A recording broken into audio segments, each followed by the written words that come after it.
আসসালামু আলাইকুম। আজকে আমরা শিখব ভগ্নাংশের যোগ। তো ভগ্নাংশের যোগ প্রথমে করতে গেলে আমরা প্রথমে আগে হরের লসাগু বের করতে হবে। তাহলে ৫ আর ৬ এর লসাগু কত? ৫, ৬, ৩০। তো লসাগু বের করে আমরা এই লসাগু দিয়ে আমরা হরকে ভাগ দিব। যে ভাগফল থাকে সেটাকে আমরা লবকে গুণ দিব।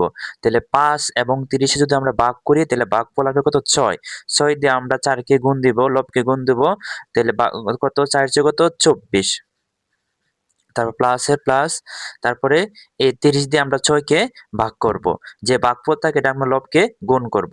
তাহলে ৬ এবং ৩০ যদি আমরা ভাগফল, তাহলে ভাগফল আসে কত? ৫। ৫ দিয়ে আমরা যদি ৩ এর গুণ করি কত? ৩ × ৫ = ১৫। এখন ৩০ এর ৩০, ২৪ এবং ১৫ কত আমাদের? ৩৯। প্রত্যেকটা ভগ্নাংশের যোগ একইভাবে হবে আরকি। প্রথমে আমরা লসাগু বের করব। এই লসাগু দিয়ে আমরা হরকে ভাগ করব এবং ভাগফল দিয়ে আমরা লবকে গুণ করে এভাবে করব। নেক্সট ক্লাসে আমরা লসাগু ভগ্নাংশের বিয়োগ শিখব।